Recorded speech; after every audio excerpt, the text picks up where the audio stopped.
Okay guys, this is the KZ EDX Ultra, and this reminds me of the IRONMAN arc reactor on his chest.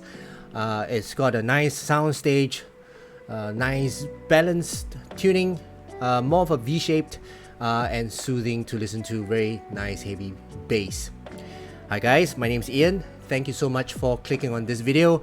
I do mostly audio product reviews, and if you guys are interested in this type of content, do consider to subscribe to my channel and click on the bell so that you get notified of my future videos. Alright, so let's begin the review of this KZ EDX Ultra. First, I'll talk about the accessories, then I'll talk about the fit and comfort, and then I'll talk about the sound. This entire video is chaptered, so if you guys are interested in different chapters, feel free to go to the description below and skip around if you want to. Okay, so let's begin. Now this EDX Ultra is retailing for $21 US, and it comes in a box like this. Very typical KZE box, alright. And front is the picture of the IEM. At the back you get some specs. Let's just very briefly go through the specs. The frequency response is 20 to 40,000 Hertz. The impedance is 23.5 ohms, and the sensitivity is 111.44. Okay. Right, so in the box you get the user guide, of course, and you get 3 sets of ear tips and the ear cable, right? So the cable. Let's talk about the tips. So tips is the typical and the KZ Starline ear tips.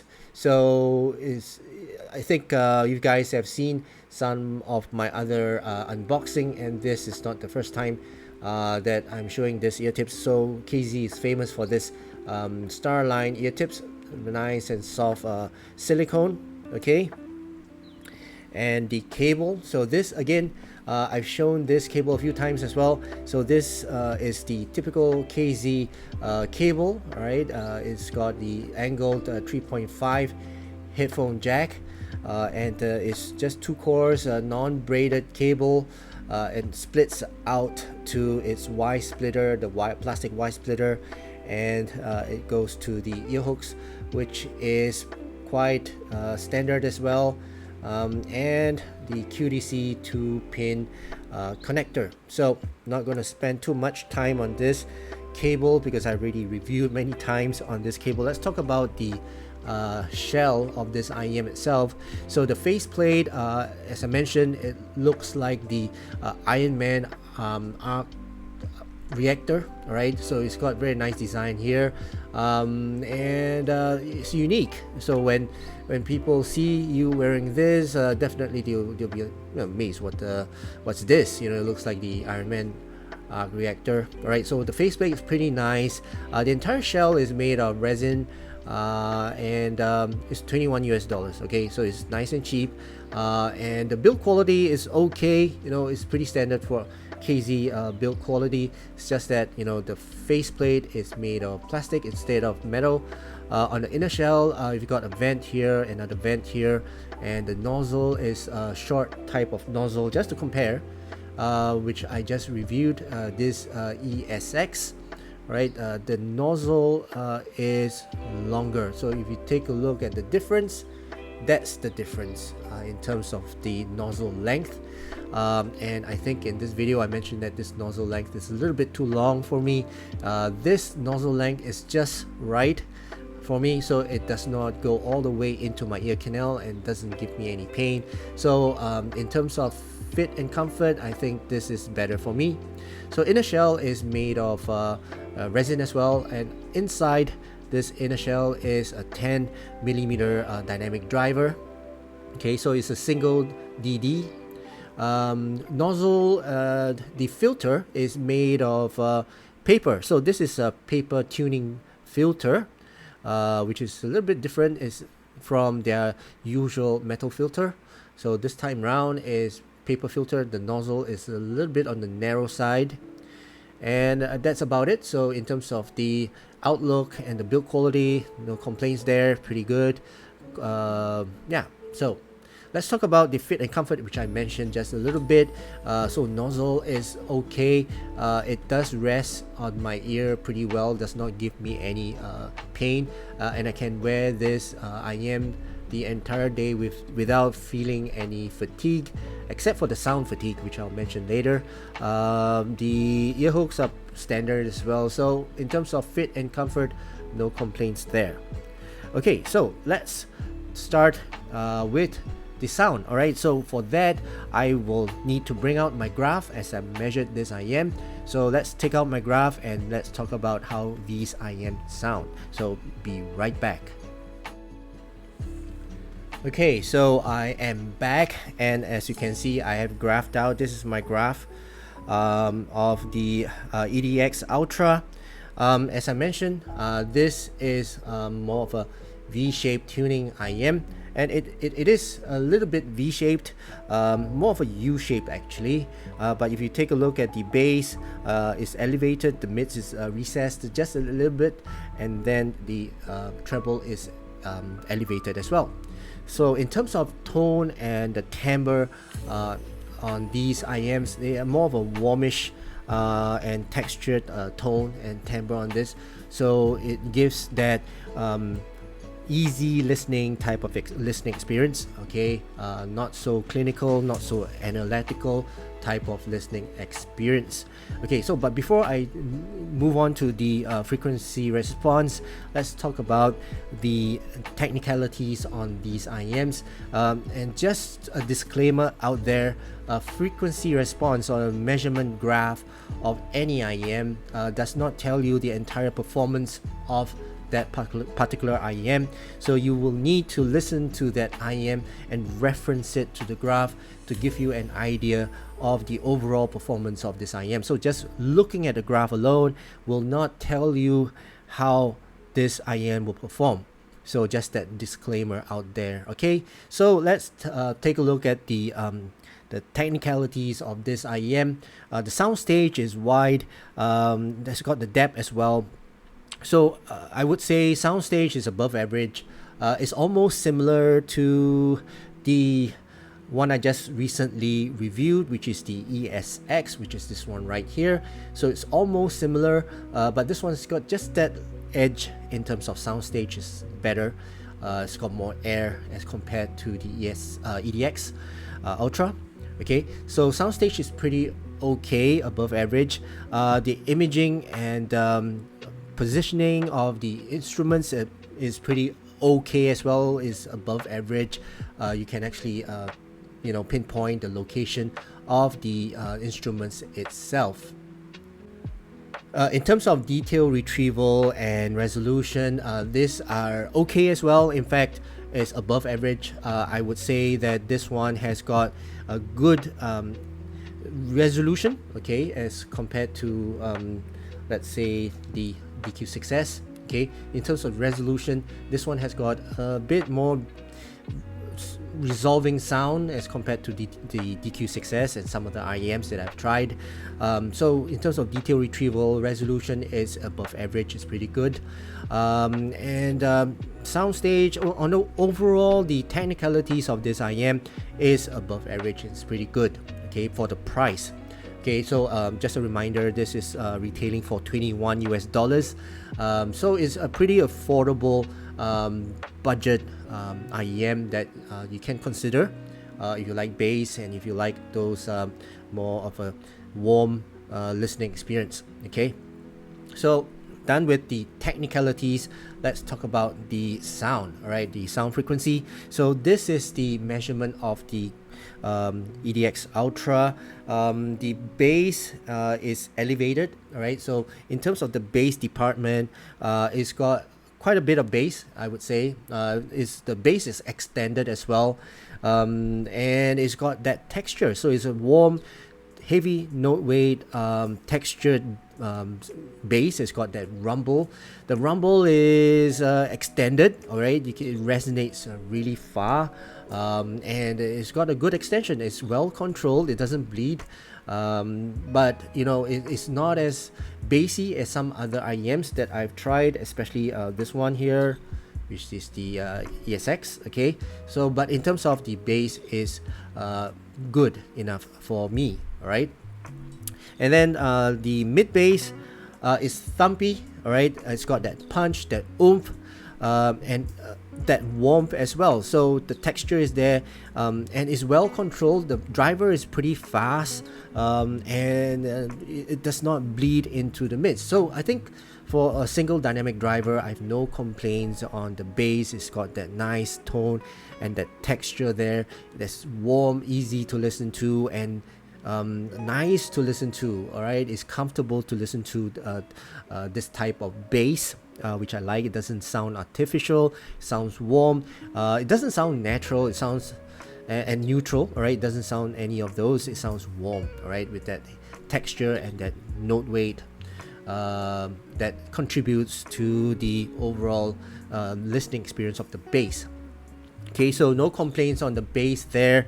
The mids, the lower mids, I would say is a little bit recessed. Okay, so instruments like the pianos, instruments like the guitars, okay, the guitars and the trumpets, they have that presence, but I would say a little bit overshadowed by the sub bass, right? The sub bass a little bit overshadows it, so gives me that sensation that the mids and or the instruments, they are just a little bit laid back, okay, but with that warm tone and texture and that heavy note weight, it does make it feel easy to listen to, especially with pianos and guitars. You know, acoustic guitars, they sound really nice and soothing on these IEMs. Okay, they don't sound clinical at all, right? It's not analytical. So I would say, yeah, the mids is pretty okay, right? So some people may like it, some people may not like it. It depends on your listening preference. Okay, so for male vocals, they've got that nice heavy tone to their voice. Okay, so they're ever present. Okay, and I like listening to male vocals on the EDX Ultra. They have got that authority in the mix. They sound a little bit laid back. It's not as forward, but they still have that authority in the entire mix, and they have their presence. They pronounce their presence in the mix with that warm, soothing tone. And that grit and the grunt of that voice. Okay, so male vocals, they sound great on these IEMs.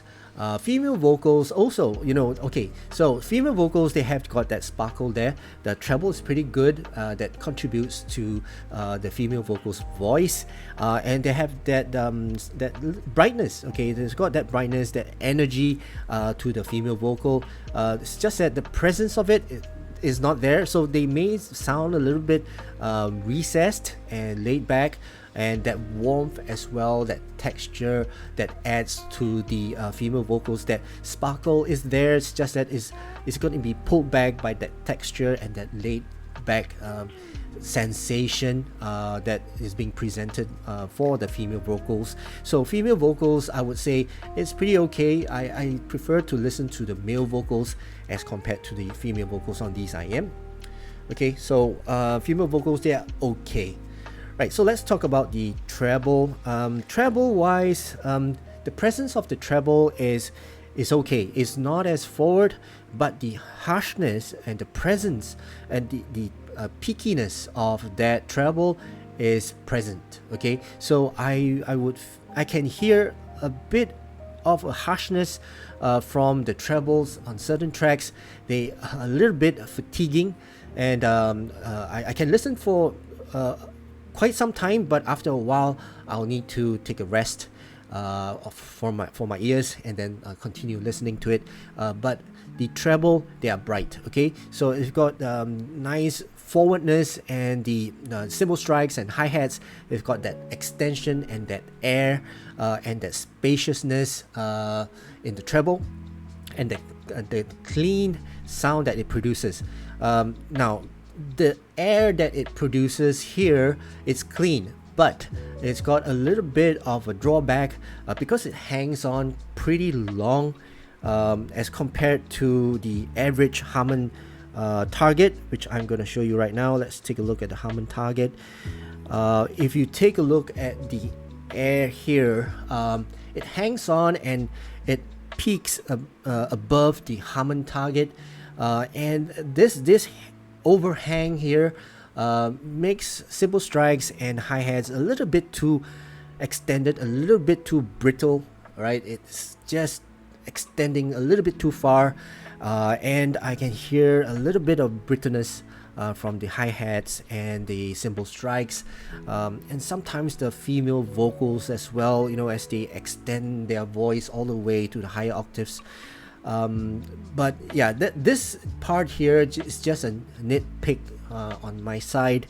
But on the whole, if you listen to it, I mean, this region here is hardly audible, because it's from the 10K all the way to the 20K range, and as for our human ear, I can hardly hear above 15K, to be honest. Okay, so I can't really hear, but I can feel the extension of that treble. Okay, so the overall treble experience that I get from this EDX Ultra is that it's a little bit harsh, and it's a little bit too in your face type of treble. Okay, so on the whole, I would say this IEM is suitable to listen to some bassy music like EDM, right? Is pretty suitable for EDM. The impact is good, right?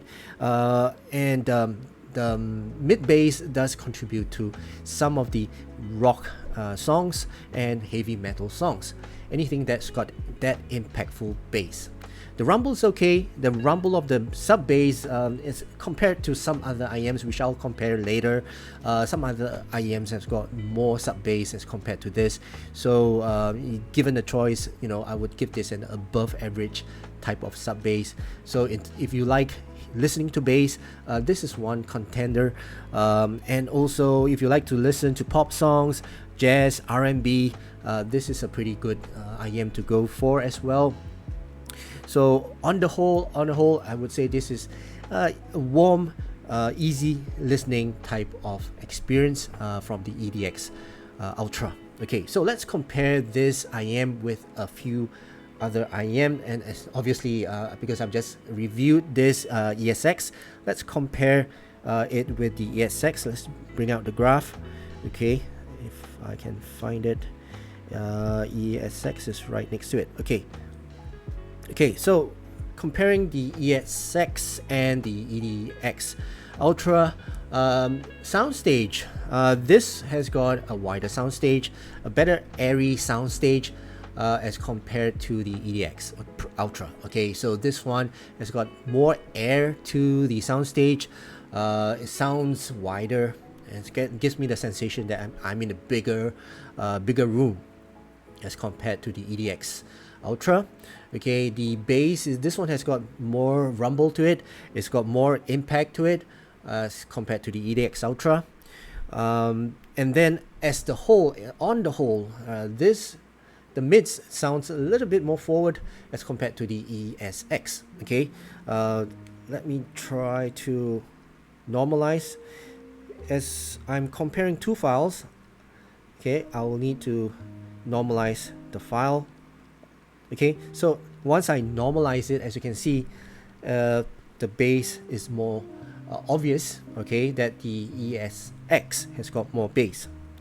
Okay, so in terms of the V shape, the ESX has got more of a prominent V-shape tuning as compared to the EDX Ultra. At the same time, EDX Ultra, they sound a bit warmer. It's got heavier texture and note weight to the sound production as compared to the ESX. So if ESX, they sound a little bit more natural in terms of the tone and the timbre, and it's a bit leaner in terms of the bass, and the speed is a bit faster as well, okay, in terms of the bass.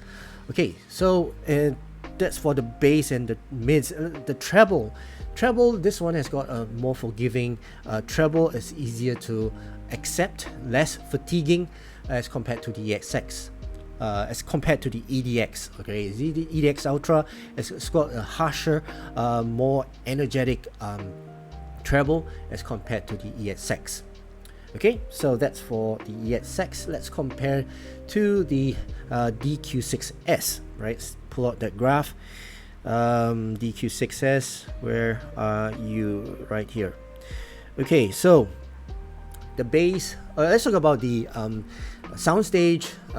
This one has got a more intimate soundstage as compared to the EDX Ultra, okay, but in terms of the airiness, this one has got a bit more air to the soundstage as compared to the EDX, as compared to the DQ6X. Okay, so more bass on the DQ6S, more impact as well. Again, let me just normalize the file to frequencies 1000. Okay, so normalize it there. Okay, so you can see it's got more bass, more impact. The overall V shape is there. Okay, so the DQ6S is the red line, okay, and the EDX Ultra is the purple line. So if you take a look at the presence, DQ6S, they've got a darker treble as compared to the EDX Ultra, and the EDX Ultra, you can see that the treble, again, it lingers on a little bit more, so it gives the sensation that it's got an airier soundstage. It's more wide as compared to the DQ6S because it sounds more closed in, because the treble actually drops and cuts off really fast. So yeah, so that's the difference in these two. This one sounds warmer as good because maybe of the darker treble, but it sounds warmer and it's got a heavier texture to the note weight as compared to the EDX Ultra. Okay, now let's compare this with another one, which is the EDA Balance. Okay, so this is the EDA Balance. Let's bring this one out, EDA Balance. Okay, so the EDX Ultra is the purple line and the EDA Balance is the green line. Let me just normalize again. Okay, so this EDX Ultra has got more bass as compared to the EDA Balance, more impact as well. It's got a warmer tone. This one sounds natural and more neutral as compared to the EDX Ultra. Okay, treble wise, again, this one sounds more natural in terms of the treble, cymbal strikes, and the hi-hats. They have got a nicer roll off, okay, as compared to the EDX Ultra. EDX Ultra, they sounds a little bit artificial, as I mentioned earlier. It's got that brittleness to the hi-hats and the cymbal strikes, but this one it sounds more natural. Both have almost a similar type of treble, but I would feel that this one's in terms of the overall tone and timbre, this one sounds more natural and easier to listen to. The soundstage, this one has got a bit more air to it, but in terms of detail retrieval and resolution, I would say these two, they are almost comparable. Okay, alright, so that concludes my comparison of the EDX Ultra with the other IEMs, and also concludes my review of this EDX Ultra. It's $21 US, is really cheap, affordable, and it's really good. I mean, for that price to performance ratio, it's really good. It performs above its price range as compared to other brands. Okay, so I do recommend to get this pair of IEMs if you like this type of tuning. Alright, so that's it for this video. If you guys enjoyed watching this video or learned something from this video, do consider to give this video a thumbs up. At the same time, please don't forget to subscribe to my channel. And that's it. Thank you so much for watching this video. I hope you guys have a great day ahead, and I see you again in my next video. Peace.